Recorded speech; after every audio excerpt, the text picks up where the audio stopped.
Hello everyone, and welcome to another story. What if the world devourer was in Highschool DxD? If you enjoy the story, please like, subscribe and share. It really helps me out. I did not write the story. The writer is Wacko12. Please support them. Now let's dive in. In the MMORPG game called Yggdrasil, dragons were hailed as the strongest race. They had powerful physical attacks, physical defense and endless stamina, and could use numerous special abilities and magic. That was why the player known as Magnus Dragon chose the race as his character. He was one of the beta testers when Yggdrasil was being made, and thus was able to proceed further than most others.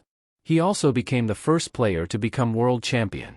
Magnus was the type of person who liked to focus mostly on offensive abilities, in both physical and magical combat, and thus would select job classes that fit well with one another. Despite that, he would not always be the first choice to serve as a frontliner.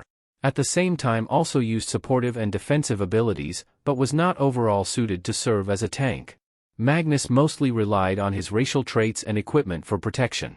In short, he was like an all-rounder, someone who did not gravitate to any one certain field and yet did not have any specific weakness, making him the most balanced member of World Searchers and one of the balanced players in the game. Magnus also liked to explore and so joined a group of other players that desired to adventure and uncover the secrets of the game. They eventually became known as World Searcher, with him as Guild Master, and earned the second rank in Yggdrasil guilds. Magnus and his friends' efforts allowed him to obtain the job class World Disaster, which boasted the highest offensive magic caster job. He got it after defeating another player who was a part of guild that attempted to ambush World Searcher. One day Magnus discovered a mythical ship that could be used as a mobile guild base, called the Elida. The World Searchers discovered that according to the game's lore, the ship was created to save the leaves of Yggdrasil when the Devourer of the Nine Worlds first attempted to eat them, possessing the power to challenge the dragon, capable of bypassing the dragon's scales that not even world items could harm. It was an incredible find for the guild. Recalling of another player who had managed to become a world enemy, Magnus decided to use both Elida and Malice Striker on the final boss. So, Magnus and the guild faced off against the dragon. As they hoped, Elida's magical cannons were a considerable help in weakening the Devourer to the point that it was vulnerable. After a grueling battle, Magnus and the others were able to kill it. Along with being rewarded with various item drops and crystal data, the guild also discovered the world items the dragon had consumed, plus Malice Striker, an item that could nullify and even destroy world items. Then, with the dragon's core, Magnus became World Eater, increasing his racial classes and job classes as well as turning Magnus into a world enemy. With the World Eater, Magnus' racial traits increased, including defense and support, while granting him new skills. With that, he rose up to become one of the top players in Yggdrasil, remaining virtually undefeated. Presently, Magnus was walking through Midgard, taking in the scenery of what he would imagine Earth would look like but without the pollution and corruption. He was wearing his Imperator of Dominance, the world champion class armor he won. It was a metallic gray armor with a large green gem in the center of the chest piece, completely covering his body. In addition, it had a dark purplish fur collar and matching hood with golden trims that was raised over the helmet, said helm designed as High Chosen Race, and a matching calf-length coat tail draped from the waist. It was a hard-earned item and Magnus was quite proud to have acquired it. Plus, it looked cool too, so that was a bonus. He wanted to enjoy this as the last hour of Yggdrasil was almost up before its shutdown, especially the ability to walk. The truth was that in real life, Magnus had suffered an injury that left him crippled. Fortunately, his family had powerful connections and given his own intellect, Magnus was able to get a job that he could do at home. That is how he was able to play on Yggdrasil so much. Now, that would soon come to an end and would be forced back to reality. None of his other guildmates wanted to come, as they were too busy with real-life matters. Not that Magnus blamed them for everything, they at least sent replies to the invitations, thanking him for all the fun adventures they had. Still, I can't believe I found Ouroboros again. Magnus mused as he looked at the ring with the image of a snake biting its own tail, forming a circle. He still remembered how the World Searchers used it to seize the 7 hidden mines from the rival guild, Ain's Ol Gown. If an Yggdrasil 2 is ever made, I hope I will still have all these stats and items. Wanting to see everything was in order, Magnus decided to quickly check his own status. Opening a holographic screen, Magnus observed his levels and stats. Name, Magnus Dragon. Epithet, Primordial Dragon Emperor, Draco Mystic Superior, Divine Dragon God, and World Devouring Dragon. Level, 100/500. Racial classes. Dragon, 15. Dragon Lord, 10. Ancient Dragon, 10. Dragon God, 10. Devourer of 9 Worlds, 5. Etc., 150. Job classes. Dragon Priest, 10. Arcane Warrior, 10. Battle Mage, 10. Great Sage, 10. World Disaster, 5. World Champion of Midgard, 5. Etc., 250. Total level, 500, racial class, 200/job class, 300. Karma, lawful neutral. Ability chart. HP, 100/95. MP, 100+/100+. FIAC, 100/90. FIDEF, 100/85. Agility, 100/85. Magic, 100/95. MagDef, 100/80. Resistance, 100/90. Special, 100/100. Total stats, 900+/820+. The reason why Magnus' stats were like that was due to the trait of his World Enemy class, Full Might. When taking on his World Eater form, Full Might increases all his stats to 100, the exception being his MP, as it had already exceeded 100 because of his World Disaster class. This was why world enemies were considered powerful bosses, because of these cheat-like traits and skills. For his level, the reason was because world enemies had level caps that exceeded the maximum, with the weakest being level 100. World Eater, the strongest world enemy, was level 500. When Magnus took its power, he also became the same level as the World Eater. Of course, that didn't mean Magnus could just pick any additional classes. He had to be sure that his job and racial classes would work well with one another and not hamper his capabilities. However, he could not use the extra levels to gain more job or racial classes, both because it would cause an uproar on other players, and that more classes might offset the ones he already had. Instead, the extra levels enhanced the classes that Magnus used his original 100 levels for. The player nodded. "Looks like everything is in order," he said as he removed the screen. He soon arrived to his destination. Magnus found himself on top of a cliff that overlooked the pure blue ocean. This was the place Magnus had appeared when he first started playing Yggdrasil. Plus, he always did like the scenery the cliffside would give him. He would miss it as Earth didn't have a view like this, not anymore. Not that he would be able to move outside much without the use of his legs. As only 10 minutes remained, Magnus reached into his item box and pulled out something. He wanted to look at this item one last time, since it was the guild's greatest creation. It was a glaive staff with a long single-edged pure silver blade with a golden-colored guard and handle, the latter having several gems embedded into it. The pommel of the handle was shaped like a golden ring that had crystals attached to it. Its name was the World Glaive, the guild weapon of the World Searcher. It was forged using a caloric stone, a unique world item when you gathered 7 high-class minerals known as prismatic ore. It was infused with several divine-level gems and crystals that contained high-tier spells. Its powers were on par with world items. As the guild master of World Searcher, it was a weapon that only Magnus could use. As he finished inspecting the weapon one last time, Magnus turned his attention back to the sunset, only 30 seconds remaining. This was a lot of fun. "Thanks for everything, Yggdrasil," Magnus said solemnly as he felt his character's vision fade the closer the time reached 0. 23 hours 59 minutes and 55 seconds. 23 hours 59 minutes and 56 seconds. 23 hours 59 minutes and 57 seconds. 23 hours 59 minutes and 58 seconds. 23 hours 59 minutes and 59 seconds. 1 second. 2 seconds. Something wasn't right. That is what Magnus thought a few seconds after the supposed shutdown. Opening his eyes, the player saw that he was no longer on a cliff, overlooking the sea and sun going down. Now he was on a small hill, a lush, grass field around him and a forest behind him. White clouds moved across the clear blue sky, with a flock birds flying by overhead. "What the hell just happened?" Magnus asked out loud. He paused when he realized his voice was different and furthermore, his character's mouth was actually moving. What is this?" Magnus unconsciously took a step back, stumbled and fell on the ground. Though it wasn't a pleasing landing, it didn't hurt as Magnus was still wearing his armor and his own body was enhanced and more durable.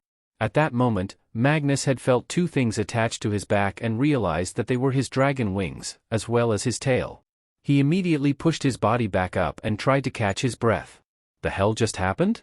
Wasn't I just in Yggdrasil as it was shutting down? He thought, before he calmed down a little. Magnus' helmet retracted back into his armor, pushing his hood, revealing a light gray-skinned humanoid face with white hair that reached his shoulders with a pair of pointed dark golden horns that were sticking out from his head.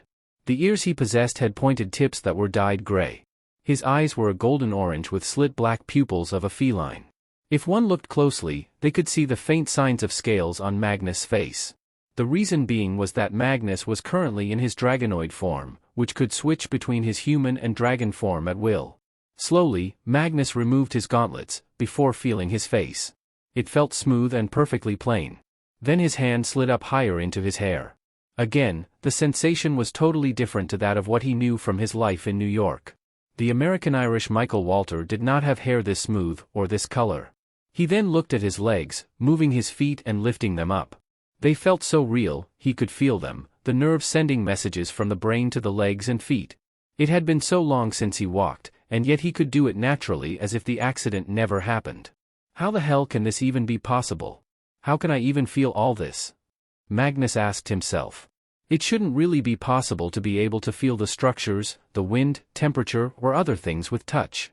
No matter how good recent VR technology was, it simply couldn't imitate the sensation of truly feeling something. The same was with other senses such as taste and smell, though it wasn't so bad since Magnus had been in other less appetizing dungeons and areas. Magnus then turned his attention to his tail and wings. Slowly, he traced a finger down them, feeling how smooth the scales were, and yet he could tell they were somehow equally hard, like blades that could cut through anything. He folded and unfolded his wings, gazing at how big they were, and then focused on his tail, having it move side to side and then up and down. It felt just like moving any of his appendages. Magnus' musings were broken when he heard an explosion not too far away. Thanks to the enhanced senses of dragons, Magnus could easily tell which direction it was coming from. While normally a person would not go to where explosions were coming from, Magnus needed information, and whoever was there could possibly give him it. Equipping his helmet back on, Magnus was about to run over there when he suddenly, almost instinctively, flexed his wings and took off into the air.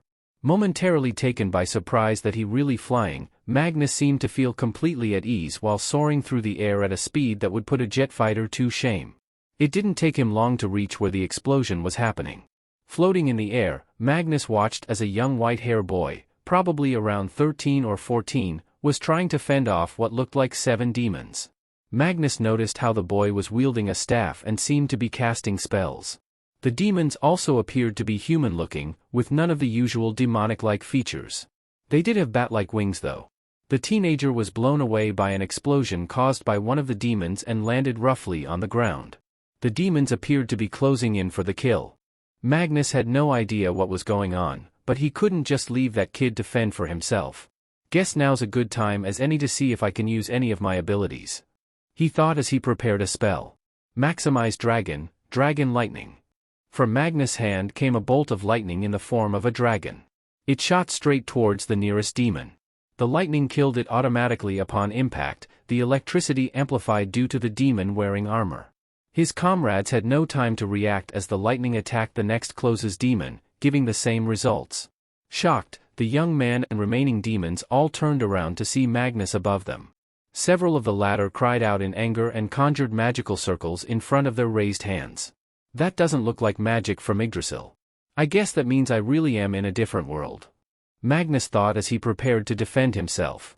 His racial classes offered him protection against physical attacks from those level 60 and below, raised to level 75 thanks to gaining the world enemy, as well as spells up to 7th tier. Combined with his armor, Magnus should be able to handle whatever kind of attacks the demon might use. All the spells were launched in unison, appearing as different colors. Magnus prepared to defend himself. To his surprise, though, the spells cast by the demons were weak. They didn't do a lick of damage against him when they struck his body. If he had to estimate, Magnus would guess that they were at least 3rd tier. As the demons were still shocked that their attacks did nothing, Magnus retaliated. Twin Maximize Magic, Chain Dragon Lightning. And he fired 2 larger dragon-shaped lightning bolts at the demons. They electrocuted the first 2 demons to ashes before going after the remaining ones. They tried to flee but were not able to outrun the attacks and joined their comrades' fate. With no more enemies around, Magnus descended to the ground beside the kneeling teenager. His thoughts were towards how easily he killed those demons, and the feeling, or lack thereof, he had. I don't know if the people of this world are real or not, but I felt absolutely nothing after killing those demons. Is it because they weren't human? Or maybe my character's race is affecting me mentally? Magnus asked himself. Upon landing, the dragon saw that the kid was covered in bruises. Raising a hand, Magnus said, "Heal," and in seconds all the kid's wounds were healed, and he looked good as new. The teenager was clearly shocked as he studied his now healed form. He then gave Magnus a hesitant glance. "It's all right, I'm not going to hurt you," Magnus said softly. He offered the young man a hand who slowly took it. Helping the kid to his feet, Magnus took note of the brown robe the teen wore. Along with the staff and having casted magic earlier, the teen was obviously a magic caster. "Thanks," the male teen said. "Those devils had been hounding me for weeks. I thought for sure they were going to kill me, or worse." The name he referred to those demons made Magnus arch an eyebrow. Devils? Not demons? Devils are supposed to be a higher form of demons. If that's the case, then the standards of this world are low. He thought as he asked, "Why were those demons after you anyway?" "It's because of my heritage," the teen said, a hint of shame in his voice. "I'm actually the bastard son of one of their leaders, who he had with a human woman." He glanced at Magnus wearily, as if expecting the armored man to attack him. As if reading his thoughts, Magnus waved a hand to reassure the teen. "I only killed them because they were attacking you. Unless you have a reason for me to be hostile, then there is no reason for me to attack you." His words seemed to reassure the teenager. "Anyway, I should probably introduce myself. My name is Magnus Dragon. And if you hadn't noticed already, I am a dragon." The last part of Magnus' sentence seemed to have caught the young man's interest, as there was a spark of amazement at that. "It's an honor to meet you, Sir Magnus. My name is Merlin Ambrosius," the now named Merlin revealed as he bowed his head. Magnus blinked under his helmet. "Huh?" was all he could say, wondering if he misheard the kid calling himself one of the most famous folklore characters. Sitting inside a diner was Magnus Dragon. He was currently in his human form, a man in his early 20s with white hair tied into a small ponytail and blue eyes. For clothing, Magnus was wearing a purplish-gray coat over a black muscle shirt. Around his neck was a small golden medallion with the Triskelion symbol engraved on it. Also, he wore plain blue jeans as well as black sneakers. Over his right pinky was ring with a blue gem, used to conceal his draconic aura and magical energy from any supernatural beings. Magnus was right now eating a plate of teriyaki chicken with a bowl of white rice and sushi as well as a soda. While it appeared as if he was eating and reading a book, Magnus was in fact listening to a conversation a few tables over.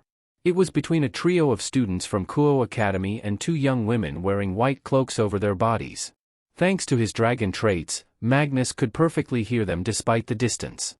The 3 students were reincarnated devils and the girls were exorcists sent from the church to Kuo town, which was devil territory. However, Magnus was focused on the large object wrapped in cloth that was lying next to the blue-haired exorcist. Even in its current state, he knew that it was Excalibur, or at least a piece of it. Thinking of the sword brought back memories of when Magnus first arrived to this world. 1,700 years ago, the strongest player of Yggdrasil had arrived on an alternate Earth during the Dark Ages. At the same time, he also saved and met the Merlin Ambrosius. After the two had took shelter in a nearby cave, Merlin explained his origins. Merlin was born to a priestess and princess of Dyft, and a male of an unknown race, some believing he was an angel while others thought he was a demon. In either case, his mother was able to have the young Merlin baptized shortly after his birth and thus given God's protection. Nevertheless, she fled from the church when they learned of his nature, and judged him as an abomination. After fleeing, she raised him in secret from the eyes of the supernatural. When she passed away, Merlin had decided to set out and explore the world, hoping to find a purpose in life, not just as a pawn of some higher being.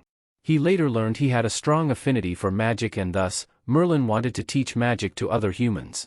Problem was it wasn't so simple. The only way humans could use magic if they had some supernatural ancestry, gained favor of one of the pantheons. Magnus was still trying to digest that all the mythologies from his old world were real in this world, gain the blessings of God of the Bible, or became demon worshippers. The only exceptions were humans who possessed sacred gears, powerful tools created by God. Despite that, Merlin refused to give up. He was determined to spread magic to all humankind, so they could protect themselves. Magnus respected the young hybrid's zeal. It reminded the former human much of his own struggles when he was dealing with his crippled legs. Coming down to it, Magnus decided to help Merlin by using 5 elements overcoming. Like World Savior, this item was also one of the 20 world items. In the game, the user could send a request to the game developers to make changes to the magic system. Having already learned that items could work here as well, having used a consumable item to hide Magnus and Merlin's presence at night, Magnus believed that the world item would work as well. True, it was risky to even try something as big as changing the entire magic system of the supernatural. But things such as risks didn't stop the world searchers. And it had worked. The next day, the two had arrived at village and could sense the magical potential from several humans. The magic was the same as it was before the changes, but also incorporated some of the magic from Yggdrasil. An example being that Merlin discovered he had a strong affinity with druidism. A century had passed and neither two had aged much. Though for dragons, age didn't really mean anything. However, the bond between Magnus and Merlin had changed much that the latter looked to the former as a father figure. While Magnus had never had kids before, he found the thought endearing. Magnus also became good friends with Merlin's young charge, Arthur Pendragon. He even helped the two and Arthur's knights against various enemies such as the Saxons when they invaded Great Britain. Sadly, all things had to come to an end. Arthur and his knights slowly passed on either in battle or old age. Even Merlin, despite his great magical prowess and demonic heritage, died at the age of 460. It felt just like when Magnus' old guildmates had stopped playing Yggdrasil one by one. After Merlin's death, Magnus retreated to the Isle of Avalon, serving as its protector, guarding all the arcane secrets he and Merlin had developed as well as other relics of Camelot. Magnus would sometimes go out to explore the world, but mostly stayed on the island. Until recently. Word had reached Magnus that several shards of Excalibur, the legendary sword of King Arthur, had been stolen by rogue elements of the fallen angels. Seeing a chance of getting at least parts of the sword, Magnus decided to leave Avalon and reclaim the shards. Hence why he was spying on the two exorcists who were conversing with the devils. From what Magnus had gathered, the brunette boy with a draconic aura and white-haired girl with a yokai aura were servants of the Gremory heiress, and the blonde, who also had a draconic aura, was a servant of the Citri heiress. Still, Magnus was surprised that the church would send 2 young girls to retrieve the shards from Kokobel. He was a cadre, a fallen angel with at least 10 wings as well as a veteran of the Great War. He could kill these devils and humans while asleep. However, for someone like Magnus, Kokobel was no big deal. If he were to rank people the cadre, Kokobel would be level 61. Though that was still enough to be a major threat for these teenagers, who were level 10 at least. That wasn't Magnus' concern right now. His focus was getting the shards back, as well as kill Kokobel. He couldn't in good conscience let the warmonger threaten the earth. Magnus didn't care if the devils and exorcists died. They weren't a priority. For now, he would watch them from a distance. Eventually, the humans and devils would make Kokobel come out into the opening with the 3 shards he stole. When it happens, Magnus would move in. Currently, Magnus asked for a check as the teens left the diner. Next day, evening. Magnus stood on a tree branch as he stared at the large magical dome above the academy. He could see several teenagers, more devils, keeping the barrier up. Along with that, Magnus could sense another presence, one with a demonic and draconic aura, near the school, above it in fact. Just a few hours ago, Kokobel made his big, dramatic appearance.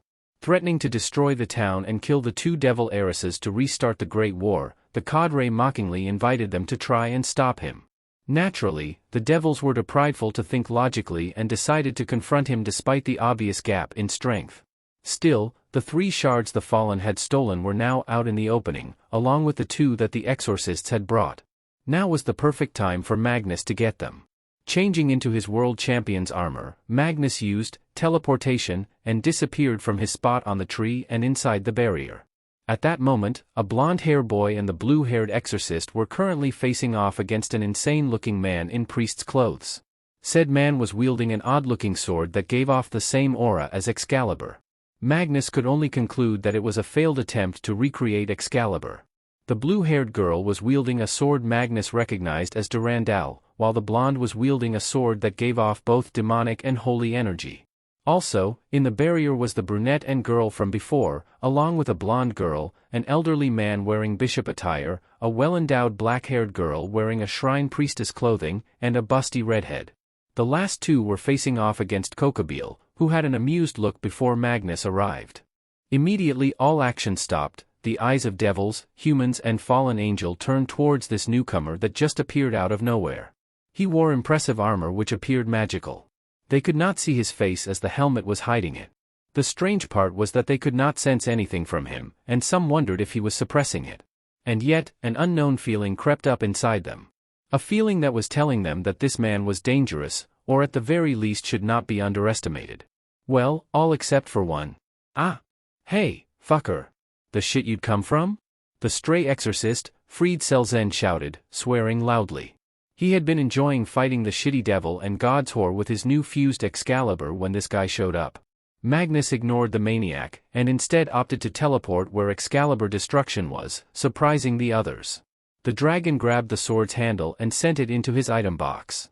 Zenobia Quarta, the blue-haired exorcist, didn't even have time to protest as Fried had acted first. I don't like it when shitstains ignore me. So, I think I'll have my Excalibur-chan stain the floor your blood as an apology. Screeched the maniac.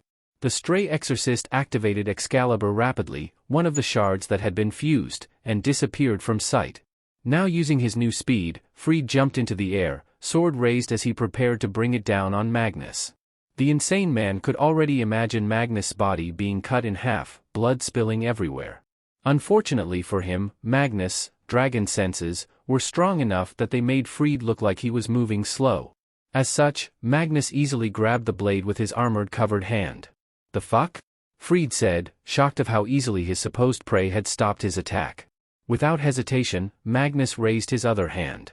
Muttering, breakdown, Fried's entire body was reduced to dust. The remains of the stray exorcist scattered to the wind. He then turned his attention towards the stunned bishop. Raising the hand that was not holding sword and pointing his middle and index finger at him. Stella Arrow, he said, and a beam of light, with the tip in the shape of an arrowhead, flew at the bishop with incredible speed that only a few saw it. The beam immediately pierced the bishop, leaving a large hole where his heart would be and nearly reached his shoulder. His body fell backwards to the ground, a look of shock plastered on his face even in death. The devils couldn't hide their shock as they watched this. Whether it was the speed that this newcomer disposed of Fried, or the terrifying spell he used just now, either one sent a chill up their spines. Sealed inside the red gauntlet of the pawn, the perverted Issei Hayadu, Drake, one of the heavenly dragons, couldn't help but wonder who this person was. His aura indicated that he was a dragon, and most likely changed his form.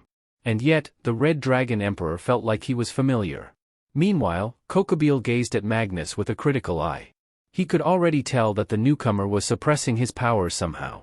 This one was different from the devil runts and little exorcist he had to watch for the past several minutes. This one had come prepared and full of confidence in his abilities. This could be rather interesting, were the words going through the fallen angel's head. Magnus finished putting the abomination of Excalibur into his item box before looking at Kokobeel. Through his helmet he could see the fallen angel's arrogant posture and cocky grin. That would change soon enough. Hey, Fallen Angel. My only goal was to take back Excalibur. However, if you don't want to end up like a smudge on the ground, I'll give you this one chance to surrender. Magnus declared. He ignored the devils as they regrouped along with Exorcist. The teen seemed to have decided to remain on the side for now. Kokobeel let out a laugh. I'll admit that you're strong. But you're insane to think I would give up after coming so far with my plan. Still, you might give me some amusement that I wasn't able to get from watching these children. He declared confidently. Magnus sighed. Of course, he expected that Kokobeel would do this. Though, he was still hoping to end this quickly, so he could go home and start repairing Excalibur. Oh well, guess they'll have to be calling the janitor to clean up the mess I'll be making. He muttered. Not liking that comment, Kokobeel immediately conjured a large spear of light. The holy energy radiating from it was strong enough that it made the devils shudder at its presence. The cadre paid them no mind as he threw it at Magnus at high speed. However, Magnus wasn't even remotely nervous even as the projectile got close and closer. Because the moment it was only a few inches away from him, the light spear dissipated upon contact, negated by Magnus' own high-tier immunity to low-level physical and magical attacks. If anything, it seemed to just annoy him. Raising his hand, Magnus unleashed his spell. Maximize Magic, Heavy Pressure. A large magical circle appeared over Kokobeel. The gravity underneath the circle increased drastically, destroying the floating throne that the fallen angel had been sitting on in an instant. Kokobeel could only gasp as he was sent plummeting to the ground, forming a large crater upon impact. The crater grew in size as the gravitational force increased, with Kokobeel slowly sinking further and further. The sound of bones breaking could be heard as Kokobeel tried to get up, though it was futile as he could barely move an inch. Holy shit! Issei cried as he watched how quickly Magnus had damaged Kokobeel. Not even the combined power of Rias and her queen, Akino, boosted quite a bit, could harm the cadre. The others had to agree with Issei. Zenobia was especially perturbed of how Magnus took both the Excalibur she had brought and the ones that were stolen. Normally she had strong courage, but after seeing how quickly Magnus killed both Fried and Valper, without any hesitation, and how he managed to take Kokobeel by surprise, made Zenobia falter. The spell eventually ended and everyone could see the results. Kokobeel was a mess. All 10 of his wings were ruined, all misshapen from the bones being destroyed. The same could be said for the rest of the cadre's body. The devils wouldn't be surprised if every bone in his body was broken. And yet, despite all that, the fallen angel was still alive as he groaned in pain. He was even trying to get up, and yet even moving seemed painful for him as he was only able to move his head and arms, if only a little. Magnus hummed. I'm impressed. Guess I should re-evaluate your strength if you could take that and still be alive. Kokobeel growled weakly. With what strength he could muster, the fallen angel yelled back defiantly. I refuse to accept this. Kokobeel roared as he coughed up blood. I spent far too long, planning for this day. To restart the Great War once again. With the original Satans and God dead, this is our time. The time of the fallen angels. I won't let some nameless person like you get in the way of my dream. Ignoring the gasps from the teenagers caused by Kokobeel's declaration that God was dead, Magnus prepared to finish the fallen angel off. Yet before he could, a voice shouted, I'd appreciate it if you stopped there. Followed by a strong presence making itself known as it destroyed the barrier was suddenly destroyed, shocking the devils and exorcist. Looking up, everyone saw a being flying down towards them. They were wearing white draconic-like armor, with a pair of glowing blue wings behind them. That armor, the White Dragon Emperor. Rias exclaimed as she recognized the figure. The person ignored the Gremory heiress. Instead his focus was on Magnus, who still had his weapon posed to kill Kokobeel. My name is Albion. Who are you? He asked in a commanding voice. Rolling his eyes at the brat's arrogance, Magnus decided to humor him. My name is Magnus Dragon, wielder of divine dividing. The devils were surprised by the strange language he was speaking in, unable to understand it despite being able to translate any language. Now why are you here? The White Dragon Emperor narrowed his eyes. I am here for Kokobeel. Might I ask you to stay your hand? I've been ordered to bring him back to the Grigori alive. And if I don't? Magnus asked with a raised brow. In response, the armored man raised his power. It caused the devils and exorcists to shiver at the pressure. But for Magnus, it was the equivalent of a gentle breeze. Then I will take him from you, by force. The divine dividing wielder said in a threatening tone. Magnus scoffed at the threat. True, this person was indeed powerful, stronger than Kokobeel at least. Still, it wasn't enough to make him an actual threat to Magnus. Plus, thanks to his Dragon Monarch racial class, any dragon originating abilities were useless against him. But Magnus was not in the mood for senseless battle. He got what he came for and that was all that mattered. Humph, I was getting bored with him anyway. I don't want to waste my time here anymore. You can take the crow. Magnus said as he tossed the beaten fallen angel at the White Dragon Emperor. But I am taking the sword.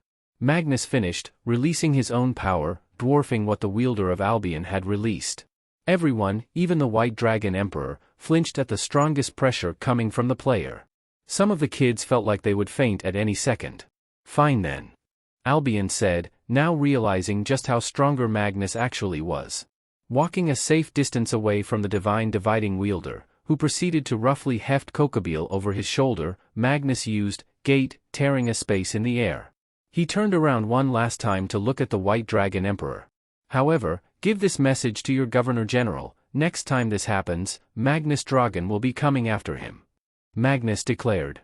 Once that was said, Magnus walked through the portal back to Avalon, and back to his guild base, leaving behind the White Dragon Emperor, who promptly flew away, as well as several confused and shocked devils and one distraught exorcist. The guild base for World Searcher was officially Elida, a flying warship that could travel between the 9 worlds using its own gate. And while it was well armed, did not have much in terms of appearance and did not have much data to be customized. That's why a lot of players thought the World Searcher had a poor base. However, that's what the guild wanted people to think. Elida was in fact a secret prize that could be won when one crossed the back of the World Serpent of Midgard in one day. The ship could act as a substitute guild base. The actual guild base was one of the 9 toughest dungeons. Located in Midgard, it was the majestic island of Lemuria. A massive island with 4 mighty rivers that spread out from the island center towards the coasts, with the north end forming a waterfall, and smaller rivers splitting from them, along with vast tracts of unbroken swampland, soaring mountains and a vast and fertile plain such as deep grasslands and flatlands that was commonly covered by misty clouds that invoked a powerful concealing spell that only high-level players could see through. Jagged rocks surrounded the island as a natural-made fortress and cliffs overlooked the beaches. Meanwhile, the entrance to the dungeon was a palace in the center of the island with pensile gardens, surrounded by a large courtyard and 4 temples placed on the north, south, east, and western parts of the garden with gargoyles in place. According to the game lore, the island was formed from the remnants of the leaves, worlds, of the world tree eaten by the World Eater. This island, as if rejected by the 9 worlds, moving between the realms, teleporting to a new location on the 7th day of each week. When the World Searchers learned of this, they planned extensively to find and conquer this dungeon. They lucked out when it appeared in Midgard, and with the Elida, they were able to bypass the outer defenses and reach the entrance. It took them 5 hours to conquer the dungeon. When Magnus arrived in this universe, he learned half a decade later that so had Lemuria. He brought Merlin to his guild base where he was reunited with the guild's NPCs. To his surprise, the NPCs immediately returned ownership to Magnus and swore absolute loyalty to him, as the last of the Almighty Ones. Later, after Merlin's death, Magnus and Oberon had brought Lemuria to Avalon, with the two separated by about 20 miles. On a side note that during the move, some parts of Lemuria fell off because of attacks from individuals of the supernatural world. Though these sections grew back, the parts that fell were discovered by humans in 1864. Magnus exited the key gate, appearing at the top of Lemuria, surrounded by the outdoor courtyard where the entrance was. Waiting for him was Ritter Schwert, warden of the first floor and who also guarded the entrance to Lemuria. He was an immortal human who had fair skin with combed-back dirty blonde hair and gray eyes. Ritter wore navy blue full-plate armor that covered his entire body with yellow trims. Attached to the pauldrons was a long metallic gold cape, while a black golden tunic and matching pants and shoes was underneath it. Around his waist was a yellow belt with a scabbard attached on the left side. Sheathed in it was a long sword with a golden 6-pointed star-shaped guard, with a silver pearl in the center of the guard, a brown and red striped 2-handed grip and a silver pommel at the end of the handle. Created by Juggernaut MK, Ritter was the strongest warden. With Ritter were several of his personal subordinates, other human NPCs plus demi-humans. As one they all kneeled before Magnus. "Emperor Magnus, it fills me with great joy to see you returned," Ritter said in a respectful tone, his voice deep. "It is good to be back, Ritter," Magnus said. "I shall be heading to the throne room. Please inform Mortem to gather the other wardens except for Sanguijuelas and Jongler to meet me there," Magnus ordered. "It shall be done, Your Majesty," Ritter responded swiftly. Magnus nodded and then teleported to the 26th floor. Magnus reappeared at the large doors that led to the throne room. When the massive doors swung open, it revealed a large circular room inside. Hanging on the walls were the banners for each of the 100 guild members of World Searcher, including his own. Across the door was the throne, standing on top of stairs. Above the throne, directly behind it, was a large banner with the guild symbol etched on it. It had what appeared to be a large planet in the center, with branches coming out from it. On the branches were smaller planets, looking almost like a constellation. The symbol was reference to how the World Searchers would explore every part of the 9 realms of Yggdrasil. A red carpet stretched from the doorway all the way towards the bottom steps of the throne. On either side of the carpet were tall and muscular dragonoids wearing golden armored with red trims. They all had pointy ears, horns sticking out their heads, with tails and wings on their backs, but remained mostly human.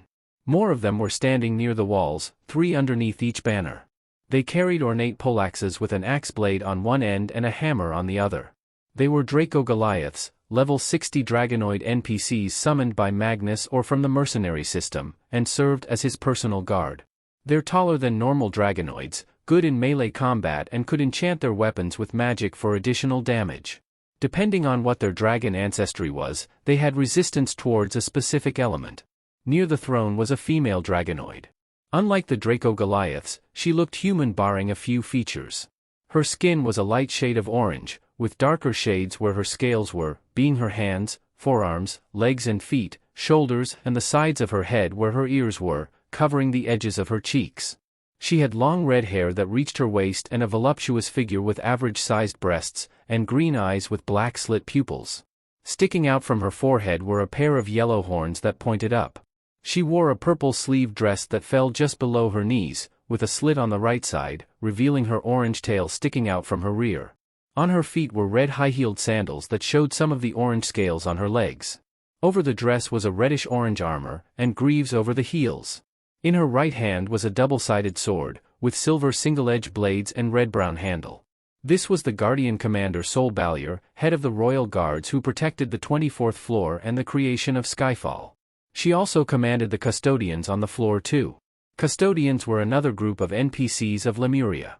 In terms of hierarchy, Custodians were directly under Wardens who in turn were under the guild members of World Searcher.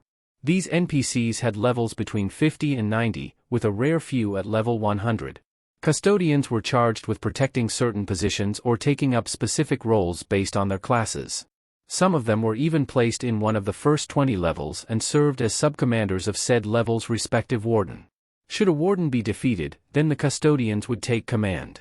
As the Guardian Commander, Sol had authority equal to the wardens. As Magnus walked across the red carpet, every Draco Goliath straightened themselves as he passed by them. They all held the faces of disciplined veteran warriors, never showing a single bit of emotion or weakness. When Magnus finally reached the steps of the throne, Sol got to one knee and bowed her head before her master. "Your Majesty, Magnus Dragon, leader of the Almighty Ones. We welcome you back," Sol said respectively. "I am home, Sol. I apologize for my sudden departure. Please forgive me if I worried any of you," Magnus said politely. "I am unworthy of such words, Your Majesty. However, I must ask that the next time you leave the safety of the island, please, bring either the Draco Goliaths or one of the wardens with you. Please forgive me for my rudeness," Sol said. Magnus nodded. "Very well, if that will put you all at ease. And speaking of the wardens, I've summoned them to the throne room. They should be here shortly." True enough, half an hour later, the great door to the throne room opened once more. Walking through were 20 people in a straight line. At the front was Ritter. Behind him, standing at 3 meters, the tallest person to enter was the Yeti Fiel Ruvend, warden of the second floor and the creation of Ashibiki. He had muscular body with blue skin and furry coat of a pure white hair like snow. He also had 2 pair of arms, the second pair underneath the first. Over his body, Fiel wore a gray bulky, Viking-looking armor fit for a marauder with spiked shoulder plates, while his second pair of arms only had spiked bracers with chains wrapped around them. The armor covered his entire body, with the exception of the head as the helmet was not present. Underneath the armor he wore nothing but a brown loincloth, matching colored boots and gloves. Lucarne, the warden of the 3rd floor, was next. Lucarne was a birdman, or rather birdwoman. Lucarne had a curvy and voluptuous figure, with fair skin and long pink hair and golden eyes. Her hands, while appearing human, could grow claws should she choose it.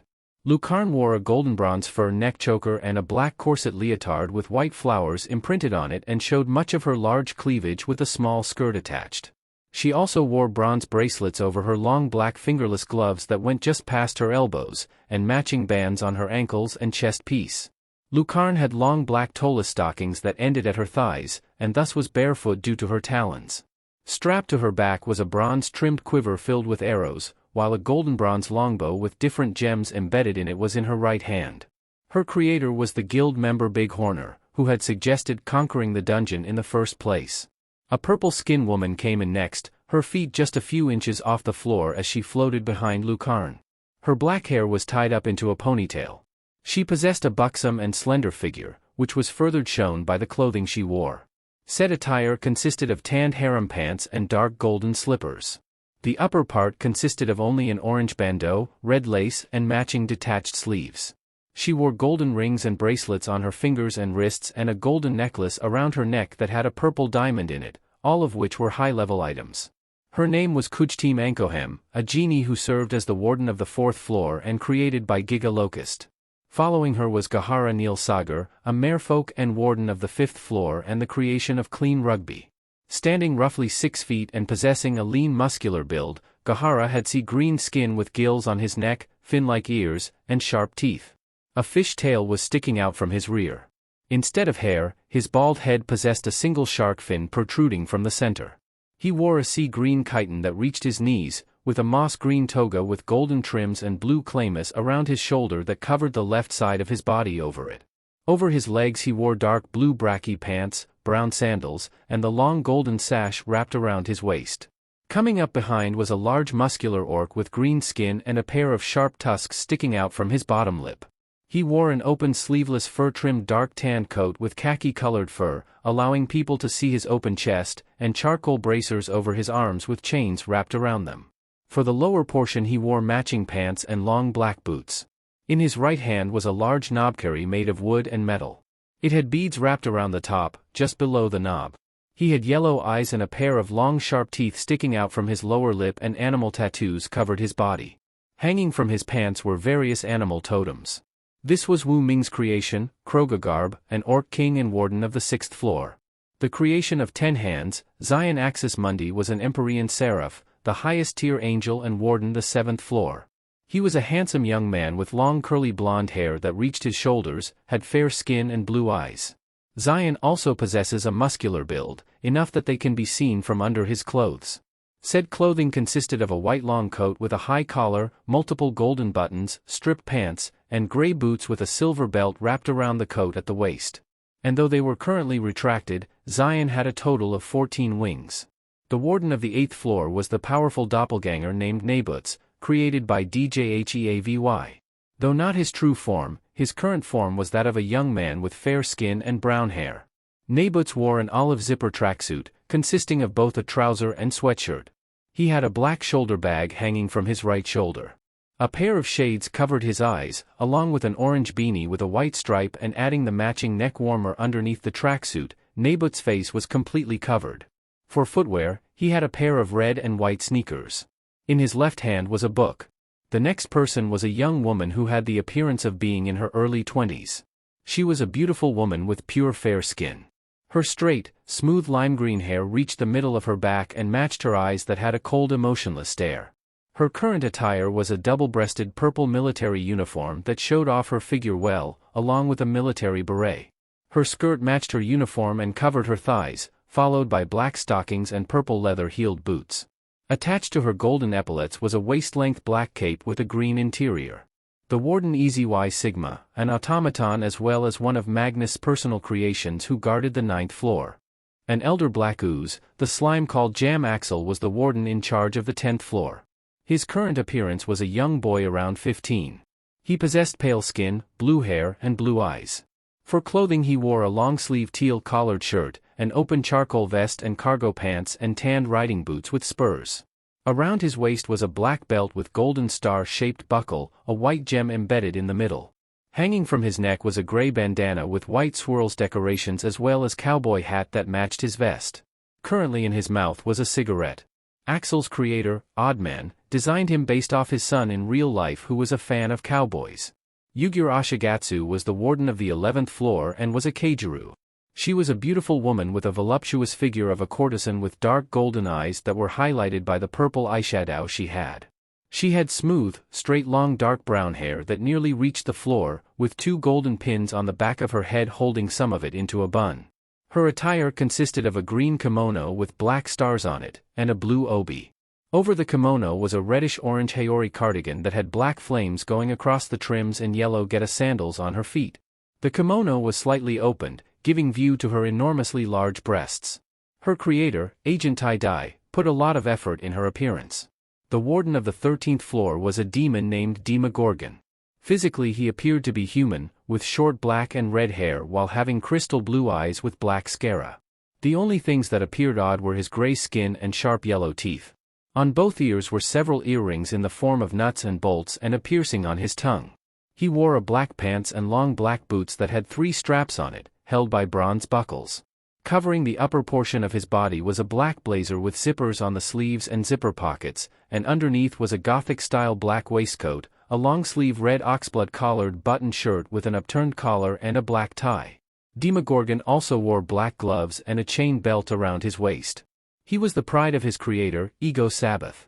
Warden Fiona Rosebush of the 14th floor, made by Warzone Blast, was next. Though she was a death vine, Fiona had a more humanoid form than most of her kind and could also control her appearance in shifting her age. Presently she had the appearance of a young teenager with a petite frame but was still considered attractive. She had a pale green-colored skin and wood brown eyes. Her hair was rose-red color with tinges of orange that reached the back of her waist. A sunflower was tucked into the left side of her hair. The clothing she wore consisted of red and green leaves and vines that covered most of her body in the form of a gown, and she walked barefoot and showed red nail polish on toes, which was also on her fingernails. Coming up behind Fiona was a dwarf with reddish-brown hair and a long beard that both had multiple braids on them. He was wearing golden armor and gauntlets over brown coveralls, orange shirt and brown boots, with a red cape attached to the shoulders of his armor. A golden Viking helmet was worn on his head, with gems of various colors lined up around it and face mask attached, with only the eye sockets revealing brown eyes. He wore matching bracelets around his wrists, and rings on his pinkies, thumbs and pointer fingers. Even with the armor, you could see the muscular build he had. The dwarf's name was Barak Spaz, and he was warden of the 15th floor, as decided by his creator, Mario Boxloy. After Barak was Slapping Pad's creation, Tai Xin, the warden of the 16th floor. An insect fighter, Xin was a tall muscular humanoid insect slightly above average height and had various insect traits. He possessed no clothes, instead had a green exoskeleton with visible green joints and on the tip of his antennas, with a beetle's horn in the center, and yellow markings running down his body. His mouth was covered by a gray metal organic plate that matched the ones on his chest, but were currently retracted to show his sharp teeth. In addition, he had 2 small incisors on his face. He had 5 eyes, dot-like and were golden and would glow every few seconds. His forearms had small spikes protruding from them, and a total of 6 fingers, including an additional thumb on the opposite side. Sticking out of said forearms were a pair of stingers that seemed to be able to retract at will. There was a third scorpion-like stinger on his back, hidden underneath his wings so that you could only see it when he extended said appendages. Amber Soif de Sang was the warden of the 17th floor was up next. Despite his human appearance, he was a true vampire. He was a tall man appearing in his mid-20s. He had pure white skin like that of a corpse, long platinum blonde hair that reached his shoulders and tied into a ponytail, blood-red eyes and black fingernails. A single fang could be seen sticking out from his mouth every now and then. Amber wore a Victorian-era amethyst frock coat with blue buttons over a white frilled shirt and an iris-collared ascot. He also wore matching pants and brown derby shoes. Held by golden buttons was a dark royal cape draped over and around the left shoulder and arm. And on his head was a black top hat with a purple band around it. His creator was Sharik, who combined his obsession with hardcore detective and police TV shows he would watch with Victorian fashion into his creation. Grapmaker, a brain-eater and creation of Twisted McDougal, was warden of the 18th floor. He was perhaps the second tallest of the wardens, though the way he slouched made him look shorter. His skin was a pale gray and white and he looked like it had an oversized encephalitic mass on his head, plus 6 long tentacles sprouted from his mouth and reached his thighs, covered in tattoo letters. Grapmaker possessed long digits of his 4-fingered hands, with rings on each one. Though this could not be seen because of the lavender black hooded cloak that covered his entire body, but he wore a shiny, form-fitting black leather outfit studded with various colored jewelry and belts wrapped around him, along with silver bracelets around the ankles. Underneath his hood was a pair of pupilless pale green eyes. His cloak was covered in jewels and other accessories that gave off the aura of nobility. If one looked closely, hanging from underneath the cloak were multiple items that jingled whenever he walked. The next was high elf female standing around average height, possessing a beautiful figure that would make even goddess look upon her with envy. She had long translucent waist-length white hair tucked behind her pointy curved ears, fair skin and heterochromatic eyes, the right being green and the left orange. For clothing the elf wore dress armor consisting of tight sage green tank top and blouse that accentuated her well-endowed chest and tight pants. Over those she wore bronze light leather armor and long brown boots under her greaves. Wrapped around her neck was a sage green and khaki-colored scarf, while strapped to her right thigh was a whip that had a dark golden handle. Her creator, Olive equals Quarter, named her Chorus Agri Ferox, and she was the warden of the 19th floor. After her was a humanoid male with a lean muscular build and slightly above average height. He had short, wild spiky brown hair and fair skin that had a long strand tied into a braid that rested on his right shoulder. Sticking out of his head were a pair of wolf ears, and a single fanged tooth stuck out from his upper lip. The man's attire consisted of a knee-length brown hooded jacket that was held by a brownish-red belt, and matching pants with light greaves, chest plate, bracers, and spalders with a charcoal color, all of which had markings of wolves or wolf-related images such as claws on the bracers and greaves. There was gray fur underneath the armor and around the collar too. Finally, he wore black gloves and matching boots with silver lining going up them. Sticking out from his rear was a bushy brown tail. His name was Pars Bestia, a werewolf and warden of the 20th floor. His creator was Luna Whiplash, who combined her love of dogs and the old game Assassin's Creed. Finally, there was the overlord Mortem, the general warden, leader of the wardens and in charge of the 22nd floor. His creator was Derich Dearmad. As an undead, his body was nothing but a pristine white skeleton, with glowing red eyes in his eye sockets. His attire consisted of a burgundy vestment robe that reached his ankles with golden trims. Over it was a red-violet stole with gold embroidery in the shape of continuous swirls and black trims. There was a golden rope tied around the waist of the gown. Mortem wore brown boots over his feet, and in his hand was a spiked scepter that just barely reached his shoulders. Mortem stood at the front of the group, while the other wardens lined up in a single row behind him. In unison they all to one knee and bowed their heads. With the exception of the 12th and 21st, the wardens, loyal protectors of the majestic island of Lemuria, bow before the Almighty One, the Emperor of Dragons, Magnus Dragon. Mortem announced. Magnus watched this all happen from atop the throne. Even after 1,000 years, it was hard for him to accept all this. The feeling of being a ruler, a god even. Still, it had become easier to shake off as he addressed the wardens. You may raise your heads. The NPCs did so as they gazed upon their lord and master. I have come to let you all know that my venture into the outside world was a success. I recovered several of the Excalibur shards. Only 2 remain. Though it was brief, Magnus' superior vision saw Ritter's expression turn to one of joy before returning neutral. It was no surprise to the player, given the relationship between Ritter and King Arthur. Flashback, 1,600 years ago. Father! A familiar voice yelled. Standing on the outer garden of Lemuria, Magnus turned his attention from his discussion with Lucain about adding aerial units to the outer defenses. Magnus saw that it was a young adult Merlin approaching him. His foster son was wearing white robes of a magician, and his white hair had become longer and wilder, tied into a ponytail. In one hand he held the Eco Staff, a divine item that Magnus had given Merlin that could increase the area of effect of a person's spell. Perfect for a druid. Merlin? What are you doing there? And who is the kid? Magnus asked as he dismissed Lucain. Said kid was a young teenager with short blonde hair and blue eyes. His face appeared to have been freshly clean. He wore black trousers, a white shirt with a sleeveless brown vest over it and brown boots. Strapped to his waist was a long sword with a gold and blue handle. The boy had a small frown on his face as he cautiously scanned the garden he and his caretaker had teleported onto. Merlin chuckled as he ruffled the kid's hair, earning a glare from the boy. His name is Arthur Pendragon. He's to become the next king of Britain, though there have been some complications to that claim. It's not a claim. It's a fact. I will take back my throne and avenge my father. Arthur declared as he slapped Merlin's hand away from him. Magnus raised an eyebrow. I'm sensing a story going on here. The dragon said. Merlin sighed as he began starting from the beginning. Arthur's father, Uther Pendragon, the king of Britain, had been murdered by his brother, Arthur's uncle. Merlin had managed to save Arthur from suffering the same fate, as well as the holy sword Excalibur and Caliban. Presently the nation was in a civil war between those loyal to Uther and Arthur, against Arthur's uncle, who was placing heavy taxes on the people. Arthur has charisma for someone his age, a quick learner in the art of leadership and combat, but has never been in a fight before. Merlin said. He doesn't exhibit any magical prowess like his sister, Morgana, who I am keeping hidden in my studies. I was hoping that you could train him. He said to Magnus. Magnus hummed before shifting his attention towards Arthur. The teen stared right back at him, unflinching as Magnus exerted some power.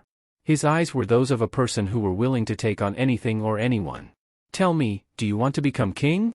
Magnus asked. With all my heart. Arthur said. It's not just it being my birthright, but my desire to serve Britain and her people like my father did.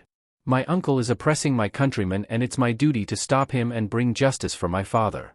Even if I must face his armies alone, I will do it. Magnus took in the boy's words, hearing the absolute determination in them and without a hint hesitation. After a few seconds of staring, Magnus looked at his foster son. You weren't lying about him having charisma. Merlin merely chuckled. Shifting his attention back to Arthur, Magnus said, Okay, kid. You convinced me. However, I won't be the one to train you. Arthur seemed confused as he watched Magnus put his fingers to his ears. A few minutes later, Ritter Schwert appeared before the three, startling Arthur. Giving a polite bow to Merlin, Ritter faced his emperor. You summoned me, Lord Magnus? Ritter asked Magnus. Magnus nodded and looked at Arthur. Arthur Pendragon, meet Ritter Schwert. One of my wardens and best swordsmen I know of. Ritter Schwert, meet your first student. Flashback end, present. After that, Arthur spent the next 5 years in Lemuria, training under Ritter's teachings. At first, Ritter had done it due to being commanded by Magnus. But over time, the immortal human began to develop a fondness for the young king, admiring Arthur's honorable side and sense of duty. The warden had been deeply upset when Arthur died in battle against Mordred and was furious when the remains of his student's signature blade, Excalibur, had been taken by Church. Now then, let us get to the matter at hand. Magnus said, changing the topic. With my appearance and the defeat of Kokobel, how do you believe the three factions will respond? The wardens shared looks with one another, clearly surprised by this question. It was Jam who spoke, Your Majesty. Forgive my rudeness, but surely you, who is leader of the Almighty Ones, should know what they will do before they even do it, right? The slime asked. Magnus was thankful for his mask, as the NPCs would not see his left eye twitch. The title Almighty Ones, also meaning the all-knowing, was an epithet that World Searcher had given itself. It was based on how the guild knew more about Yggdrasil than any other guild. The NPCs took this literally, believing that Magnus knew everything there was to know in this universe. And that wasn't to say it wasn't true, for despite deciding to remain in isolation since the Great War ended, Magnus did make sure to stay in the know as the world around Lemuria changed. Still, that didn't mean Magnus was omniscient. I am not offended, Jam. And it's true, I do have some theories of what the three factions might do. However, as my strongest servants, I want to hear what you might all think. Magnus ansvariad. So, speak. I will not judge you. None of the wardens spoke for a moment. Finally, Zion voiced himself. As one of the intelligent NPCs, Zion's input was very useful. If I may, Your Majesty. Seeing how a leader of the Grigori instigated this situation. And not only involved the church but also attacked the heiresses of 2 prominent devil houses, along with being the younger siblings of 2 of the current Satans, it would make sense that they would convene at a summit. Zion said. There were some oohs from the other wardens. Magnus rubbed his chin. Yes. That does sound like the most obvious choice. The 3 factions would want to sort this mess out Kokobel caused before it escalated. They hardly have the resources to begin a second Great War. Not to mention that the other pantheons wouldn't remain silent. As I suspected. Thank you, Zion. Your words honor me, Your Majesty. Zion said as he lowered his head. Now, if we go by that thinking, it makes sense that the factions would send their highest authorities to represent them at this summit. The place will most likely be Kuo Academy, where the incident took place. That means the Archangel Michael will also be there as well. Magnus Sumari Siad. And it would give you the chance to recover the last shard the church holds. Right, Your Majesty? Mordam asked. Exactly. It will be much easier for us to get him to comply with us if he's not in heaven. Magnus replied. However, I rather not make a big entrance. If possible, I want to observe the situation before doing anything. That said, Pars, I want you and a team of stealth monsters to scout out the town and report anything interesting. Keep a distance from the supernatural and do not engage no matter what. Understood? As you command, Your Majesty. Pars replied. Very good. With that, I dismissed you. You may return to what you were doing beforehand but remain on alert should I need you. Magnus said. Yes. Your Majesty. Kuo Town, Hyudu Resistance. Issei had thought fighting a fallen angel cadre would be hectic. But, no, dealing with your parents who were conversing with the leader of devils, who was also the older brother of his king, was the most difficult moment in his life so far. Now, said old brother was currently in his bedroom. The two had been talking about how Issei's relationship with Rias had been going so far. After half an hour of talking about the Gremory heiress, Sirzex Lucifer switched topics. I've been meaning to ask, but about the person who appeared and stopped Kokobile. Did you happen to hear his name? Sirzex asked, a serious tone in his voice. Issei blinked, remembering about that moment. The man had said his name to the White Dragon Emperor, his destined rival, and it was loud enough that everyone else heard it. However, the others did not understand a word the man said, all except for Issei. Drake had later explained that the language the person spoke was known as Draken's tongue. It was the original language of dragons and was engraved so deep into them, that even a newborn dragon would know it. Back to the present, Issei said, I think he said his name was Magnus Dragon. Sirzek's face fell when he heard that name. He rubbed his chin, a thoughtful look on his face. So, he really has stepped out again. He muttered. Yeah, Ziltz-sama? Issei asked, confused. Do you know this guy? In a manner of sense, yes. He fought on our side during the Civil War 500 years ago. Though, it was mostly for his own reasons, Dragon proved pivotal in ending the war. Sirzek said with a sigh. Still, that doesn't make him an ally as there have been conflicts between him and us. More around the lines of several devils wanting to reincarnate him into their peerage. He didn't take that very well. I will say this though, he is an extremely powerful figure. Even if all four Satans faced him, I doubt that we'd be able to win. Issei couldn't believe what he heard. Stronger than all the Satans combined? But, isn't Sirzek-sama a super devil? Stronger than the original Lucifer? The boy stammered. Sirzex gave a small smile. You overestimate me, Issei-kun. Despite my power, there are others who are stronger than me. However, besides a few events, Magnus has mostly remained in isolation in Avalon. From what I hear, he's taken it upon himself to protect the magical island and its inhabitants. He won't do anything without a reason. Sirzek said before getting up. Well, I'd had better get to bed. Grafia won't be happy if I don't get enough sleep. Good night, Issei-kun. As the Lucifer left his room, Issei couldn't help but feel a headache coming on. Meetings between powers happening, destined rival, and now powerful dragons. All Issei wanted was a harem. Is that so hard to ask? Heaven. Within the sixth heaven, also known as Zebul, a gathering of the four great seraphs was happening. After the death of God, the four powerful angels took over commanding the forces of heaven, while the oldest of them, Michael the Archangel, took over his father's duty in maintaining the system left by God. Right now, the four were discussing two topics, the upcoming summit and the appearance of Magnus Dragon. It was Raphael who started things off. So, Magnus has taken the Excalibur shards with him. Which leaves us just Excalibur blessing. The great seraph said. He looked at Michael.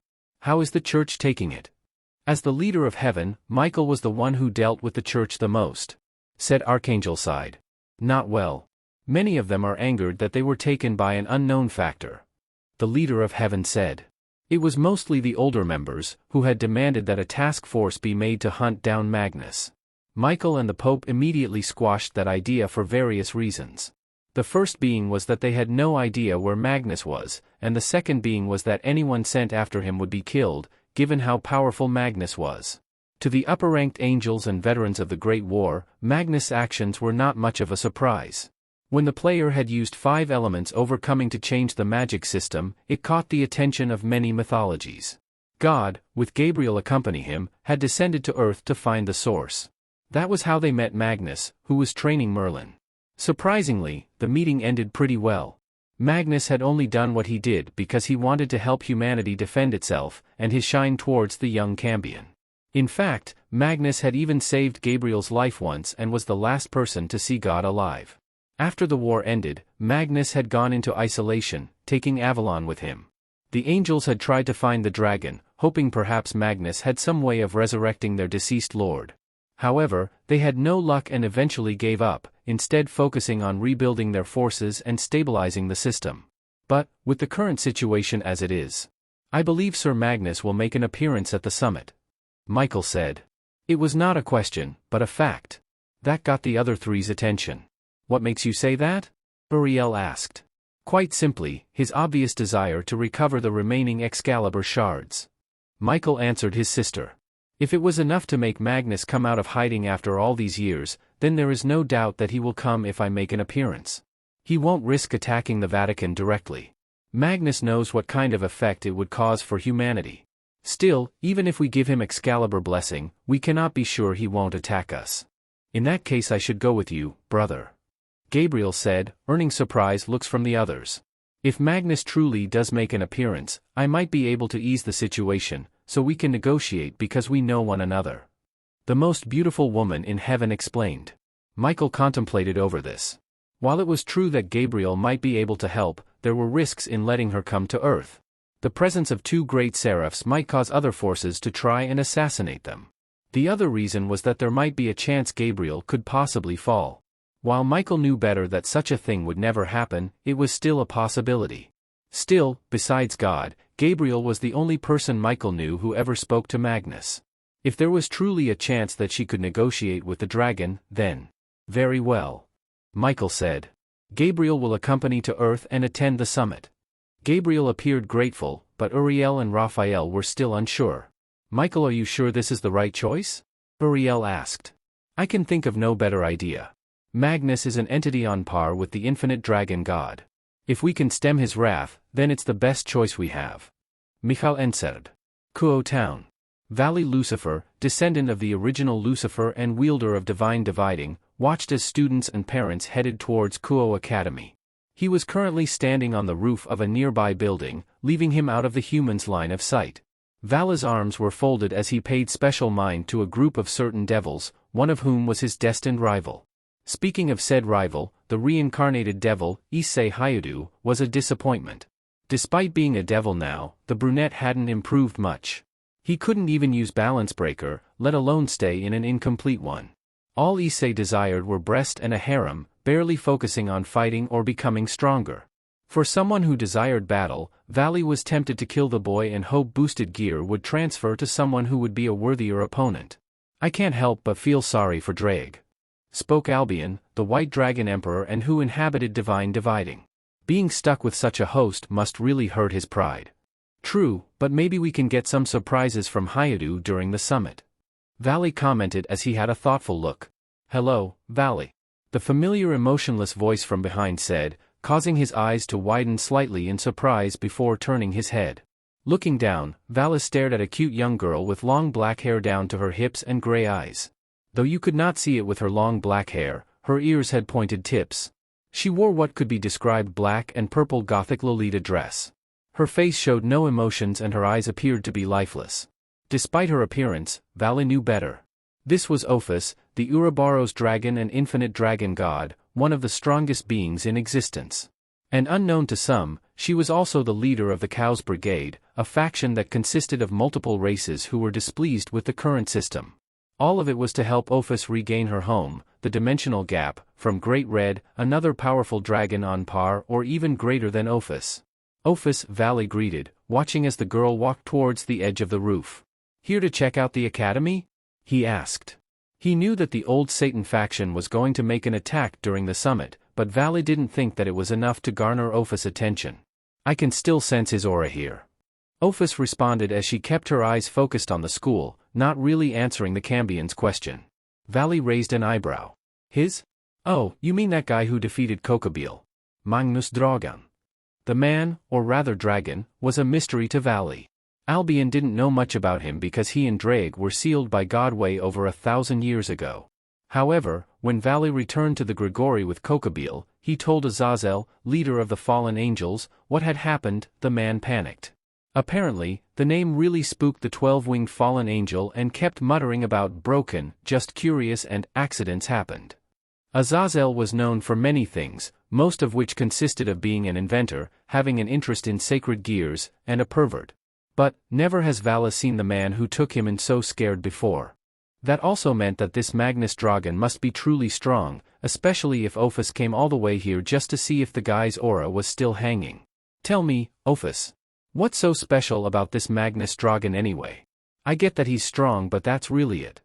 Valley asked, wanting to know. Ophis said nothing at first. And then, without looking, replied, Magnus Dragon, a dragon whose powers are on par with mine and Great Red.